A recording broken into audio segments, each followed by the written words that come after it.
नमस्कार बच्चों, आज आपकी हिंदी की अध्यापिका कमला रानी आज आपको नवीन पल्लव का पाठ 6 पढ़ाऊंगी,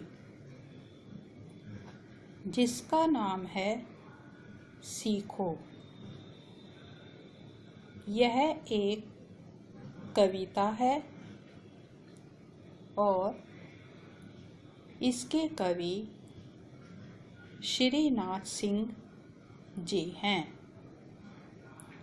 इस कविता में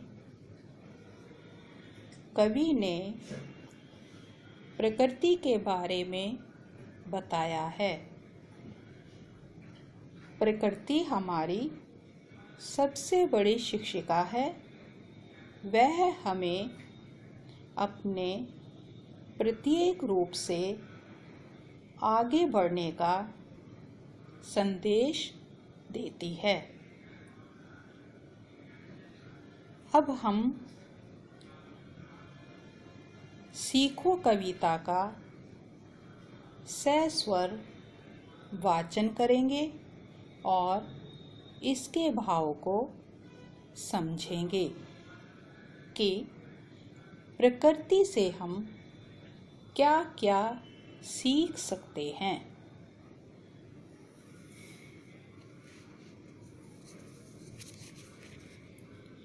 फूलों से नित हंसना सीखो, भौरों से नित गाना।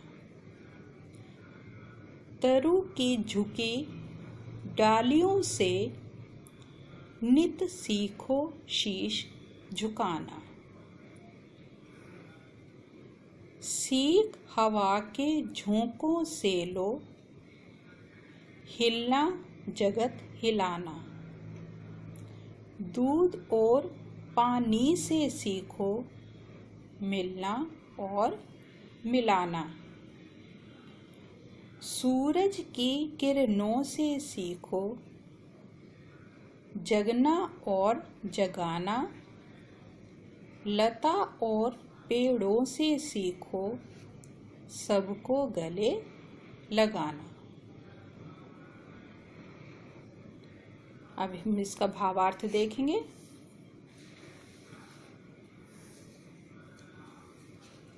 फूलों से नित हंसना सीखो, भौरों से नित गाना। बच्चों,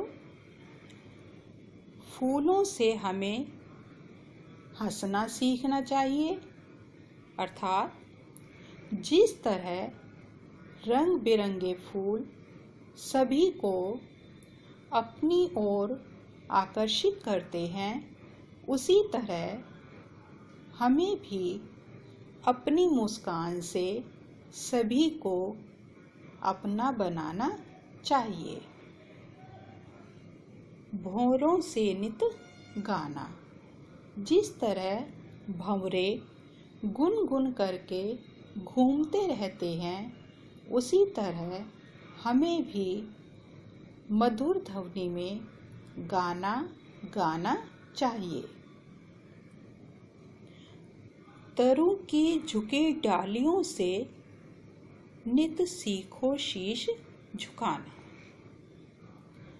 जिस तरह फलों से पेड़ की डालियां झुकी रहती हैं, उसी प्रकार हमें भी सभी के साथ शालीनता से बात करनी चाहिए। अपने गुणों पर कभी भी अभिमान नहीं करना चाहिए। जो व्यक्ति दूसरों के सामने झुक जाता है, वह कभी भी जीवन में निराश नहीं होता। सीख हवा के झोंकों से लो, हिलना जगत हिलाना। हवा के झोंकों से हमें यह शिक्षा लेनी चाहिए कि कभी भी हमें विपत्ति में धैर्य नहीं खोना चाहिए, क्योंकि हम देखते हैं कि जब गर्म हवा से हम परेशान होते हैं तो शीतल वायु ही हमें राहत प्रदान करती है। हमें सभी के साथ अच्छा व्यवहार करना चाहिए। दूध और पानी से सीखो मिलना और मिलाना। दूध और पानी से हमें मिलना और मिलाना सीखना चाहिए। अर्थात जिस प्रकार दूध और पानी को आपस में मिला दिया जाता है तो उन्हें अलग नहीं किया जा सकता, उसी प्रकार हमें दूध और पानी की तरह आपस में मिलजुल कर रहना सीखना चाहिए। सूरज की किरणों से सीखो जगना और जगाना। बच्चों, जिस प्रकार सूरज की किरणों से स्वयं जगना और दूसरों को जगाना सीखना चाहिए। लता और पेड़ों से सीखो सबको गले लगाना। लता और पेड़ों से हमें सबको गले लगाना सीखना चाहिए। अर्थात जिस तरह बेल पेड़ से लिपटी हुई बढ़ी हुई चली जाती है, उसी तरह हमें भी सभी को अपना बनाना चाहिए।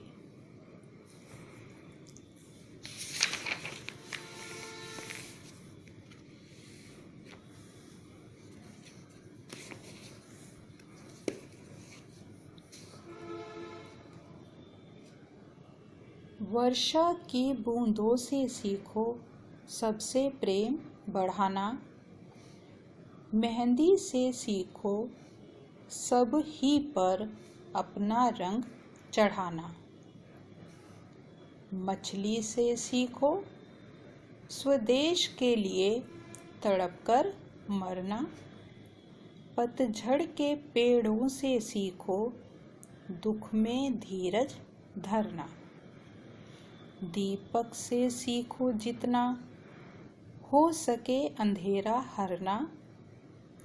पृथ्वी से सीखो प्राणी की सच्ची सेवा करना।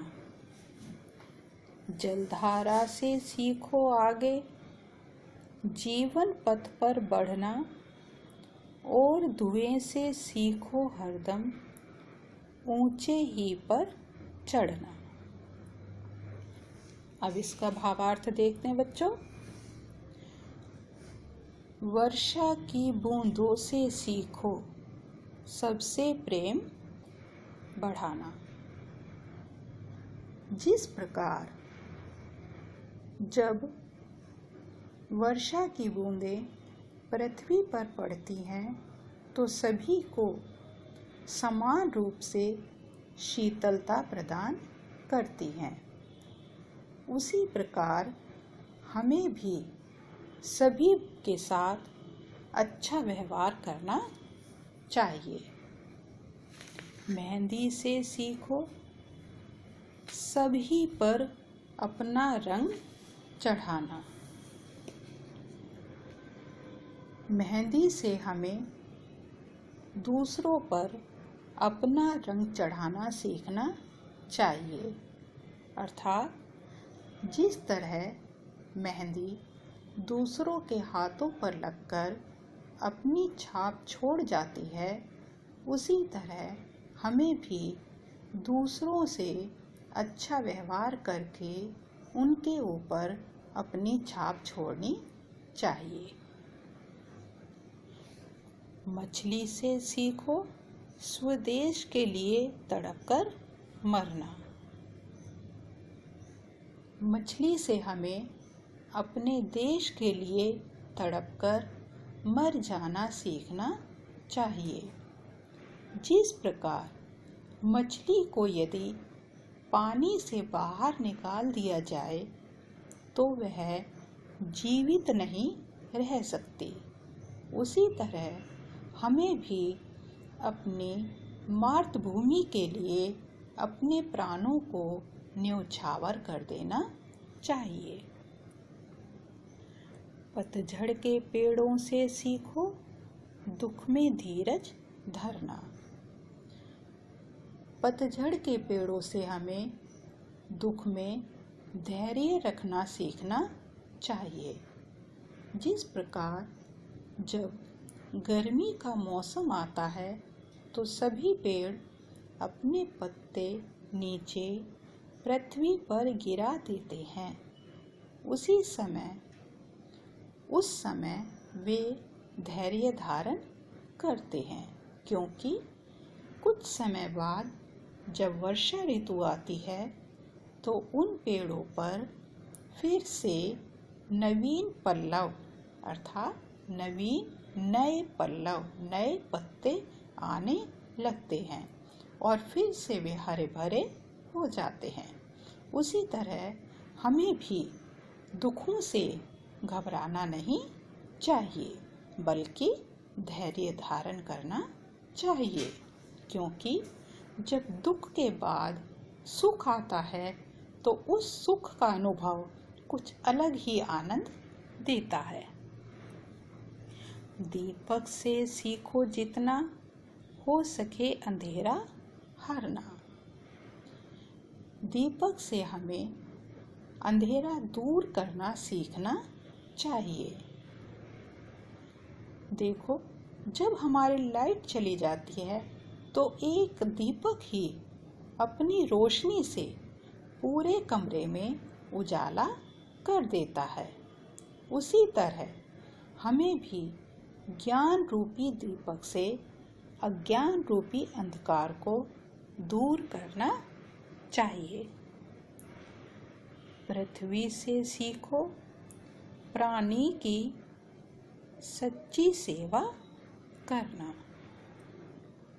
हमें पृथ्वी से प्राणी मात्र की सच्ची सेवा करनी सीखनी चाहिए, अर्थात जिस तरह पृथ्वी पर सभी लोग रहते हैं, अन्न उत्पन्न करते हैं और अपना जीवन यापन करते हैं, उसी तरह हमें भी सभी लोगों की सेवा करनी चाहिए, चाहे वे पेड़ पौधे हों और चाहे जीव जंतु ही क्यों ना हो।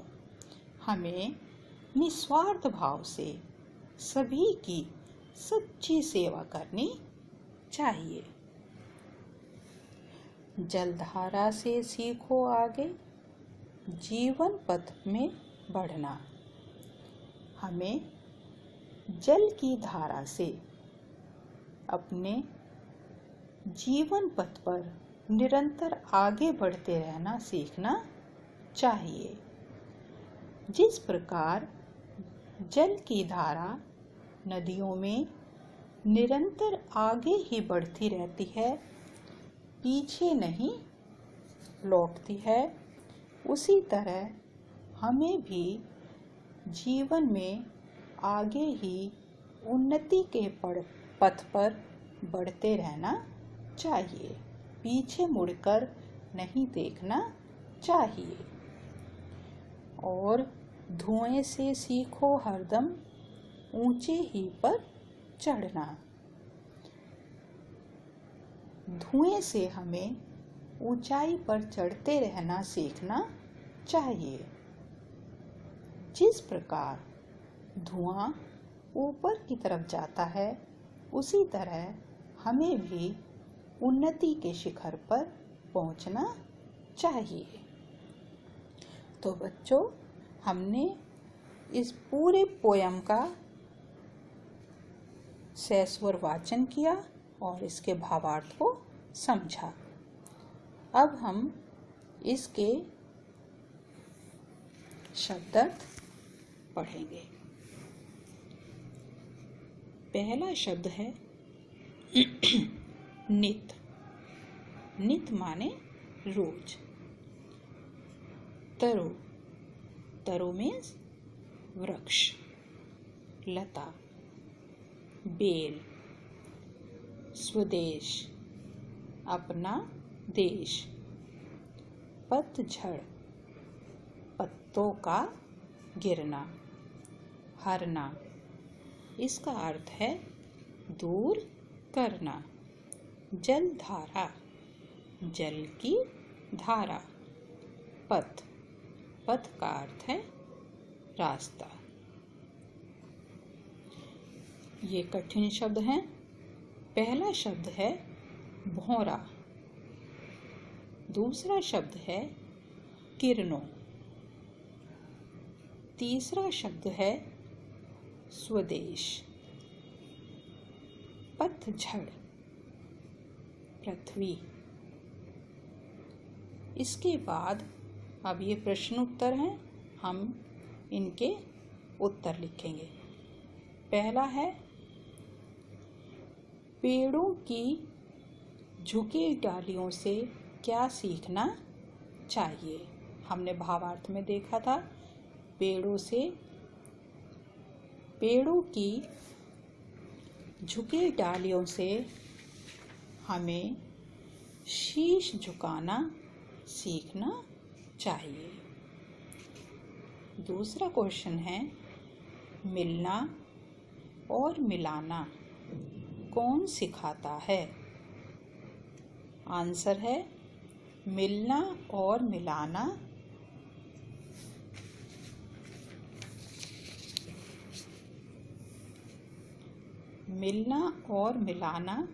दूध और पानी सिखाते हैं।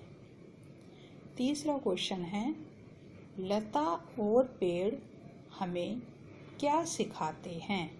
आंसर है लता और पेड़ हमें सबको गले लगाना सिखाते हैं। फोर्थ क्वेश्चन है मछली से हमें क्या शिक्षा मिलती है। आंसर है मछली हमें स्वदेश के लिए मर मिटने की शिक्षा देती है। फिफ्थ क्वेश्चन है जीवन पथ पर बढ़ना और ऊपर चढ़ना हमें कौन सिखाता है। आंसर है जीवन पथ पर बढ़ना जलधारा और ऊपर चढ़ना हमें धुआं सिखाता है। अब पंक्तियों का भाव लिखना है। पहली पंक्ति है वर्षा की बूंदों से सीखो सबसे प्रेम बढ़ाना। इसका अर्थ है वर्षा की बूंदों से सबसे प्रेम करना सीखना चाहिए। दूसरी पंक्ति है मेहंदी से सीखो सभी पर अपना रंग चढ़ाना। अर्थ है जिस प्रकार मेहंदी सबके हाथों में लगकर अपना रंग चढ़ा देती है, उसी प्रकार हमें भी दूसरों के ऊपर अपने शालीन व्यवहार की अमिट छाप छोड़ देनी चाहिए। अगली पंक्ति है मछली से सीखो स्वदेश के लिए तड़पकर मरना। इसका अर्थ है जिस प्रकार यदि मछली को पानी से अलग कर दिया जाए तो वह तड़पकर मर जाती है, उसी प्रकार हमें भी अपनी मातृभूमि के लिए अपने प्राणों का बलिदान कर देना चाहिए। अगली पंक्ति है पतझड़ के पेड़ों से सीखो दुख में धीरज धरना। इसका अर्थ है जिस प्रकार ग्रीष्म ऋतु आने पर सभी पेड़ों के से पत्ते नीचे गिर जाते हैं, लेकिन पेड़ अपना धैर्य नहीं खोते। उसी प्रकार विपत्ति आने पर हमें भी अपना धैर्य नहीं खोना चाहिए।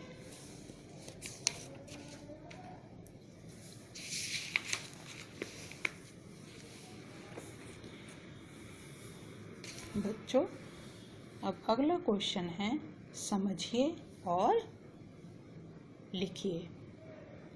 पहला शब्द है हंसना। इसमें एग्जाम्पल दिया हुआ है हंसाना और हंसा। हमें इसी तरह से ये सारे लिखने हैं। दूसरा शब्द है झुकना। झुकाना, झुका। तीसरा शब्द है बहना। बहाना, बहा। चौथा शब्द है मिलना। मिलाना, मिला। पांचवा शब्द है जगना। इसका शब्द बनेगा जगाना और जगा। अगला क्वेश्चन है, मात्रा बदल जाने से शब्दों के अर्थ बदल जाते हैं। जैसे शशि शब्द की मात्रा बदलकर 3 अलग अलग अर्थ वाले शब्द बन सकते हैं।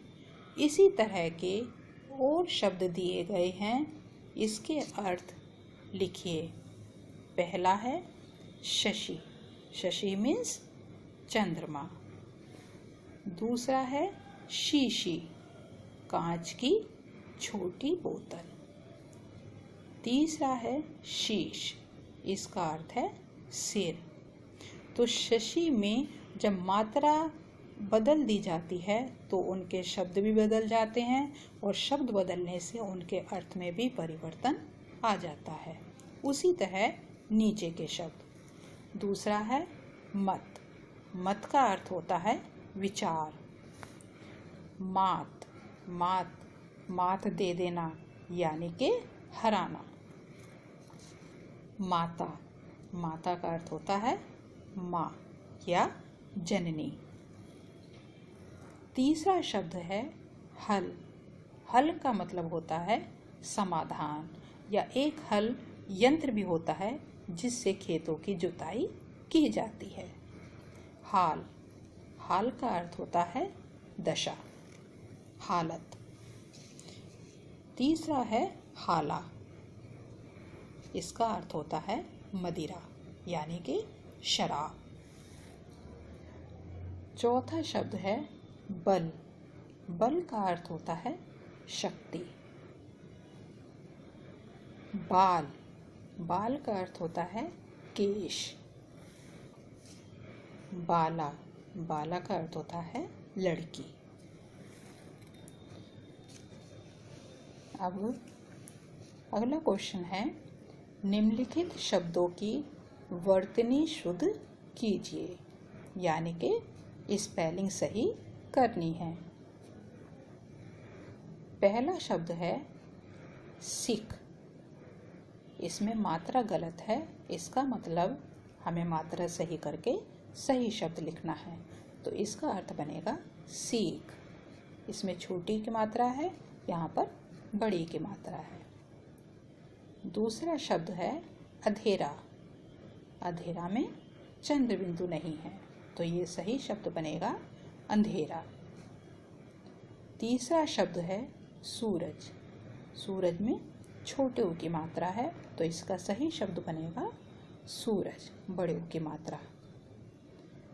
चौथा शब्द है किरणों। किरणों में बड़ी ई की मात्रा लगी है, जो कि गलत है। इसमें छोटी ई की मात्रा लगाकर क्या बनेगा, किरणों। पांचवा शब्द है डालियों। इसमें जो ये लै पे बड़ी की मात्रा लगी हुई है, यह गलत है। तो इसमें सही शब्द क्या बनेगा, डालियों। तो बच्चों, अब आगे है ये मौखिक उत्तर दीजिए। पहला है इंद्रधनुष कब दिखाई देता है?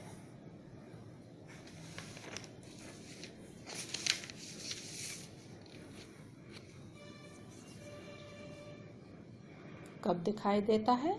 वर्षा ऋतु में। तितलियां फूलों पर क्यों मंडराती हैं? क्यों? उनका रस पीने के लिए। 5 फूलों के नाम बताइए। 5 फूल कौन कौन से हैं? गुलाब, गेंदा, गुड़हल, कमल, बेला। पृथ्वी और सूरज में कौन किसका चक्कर लगाता है? कौन लगाता है? पृथ्वी सूरज का चक्कर लगाती है।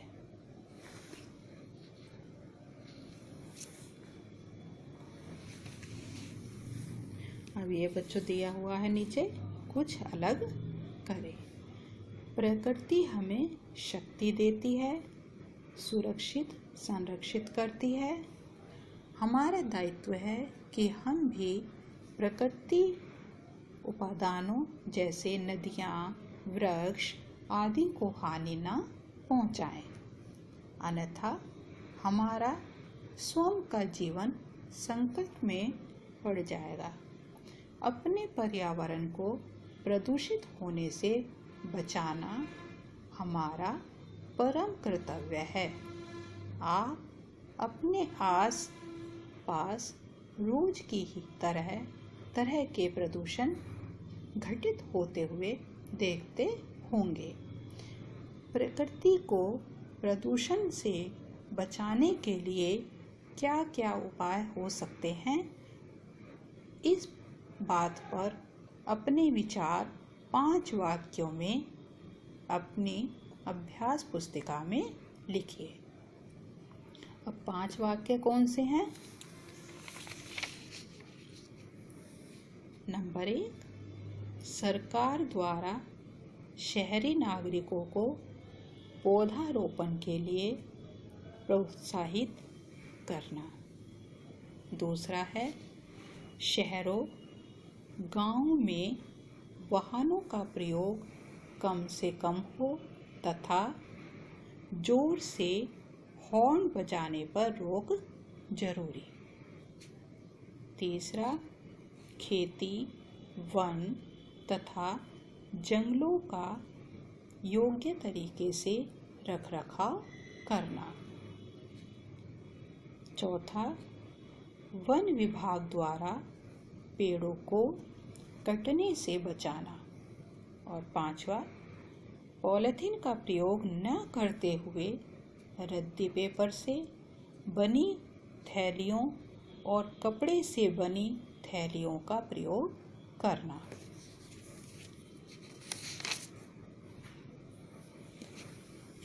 अब बेटे अगला क्वेश्चन है, एक बकरी को कुछ कुत्तों ने दौड़ा लिया। अपने प्राणों की रक्षा के लिए बकरी मक्के के खेत में जा छुपी। कुछ देर तक कुत्ते गुर्राते हुए उसे इधर उधर ढूंढते रहे, लेकिन वह नहीं मिली। जब बकरी ने देखा कि कुत्ते चले गए तो वह बड़े आराम से मक्के की बालियों और पत्तों को खाने लगी। धीरे धीरे उसने अपने आसपास के पौधों को चर डाला। अब इस कहानी को तुम्हें पूरा करना है। तो क्या हुआ इसके बाद? कुछ देर बाद खेत का मालिक आ गया और उसने बकरी को भगा दिया। अब है अगला क्वेश्चन, ये पिक्चर दी हुई है, ये तुम्हें मैच करनी है। देश पर मर मिटना, ये पिक्चर इससे मैच करेगी। सत्य और अहिंसा, सत्य और अहिंसा महात्मा गांधी से। नारी को शिक्षित करना, मानवता की सेवा, ये मैच करना है। तो बच्चों हमने ये सीखो पाठ पूरी तरह से पढ़ा और समझा। अब हमें ये पूरा वर्क कॉपी में लिखना है।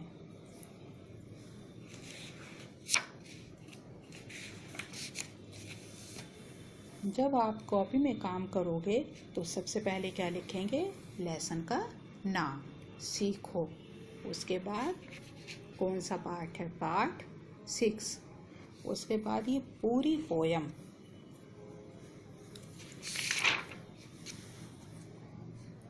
ये पूरी पोयम आपको कॉपी में लिखनी है। इसके बाद ये शब्दार्थ पूरे लिखने हैं। उसके बाद कठिन शब्द भी लिखने हैं और उसके बाद ये क्वेश्चन आंसर, पंक्तियों का अर्थ,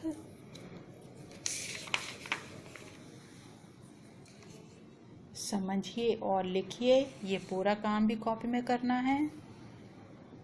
ये वाला क्वेश्चन भी पूरा कॉपी में करना है। पूरा ये भी कॉपी में करना है।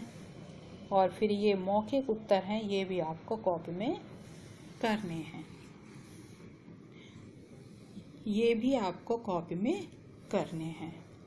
और ये मैचिंग, ये कहीं से भी ये कटिंग मिल जाएगी। ये कटिंग लगाकर ये पूरा मैचिंग भी आपको कॉपी में करना है। तो बच्चों, आज हमने ये पूरा लेसन अच्छी तरह समझ लिया है। और बार बार मेरी वीडियो देखना, पाठ को समझना और फिर अपना वर्क कॉपी में करना। धन्यवाद।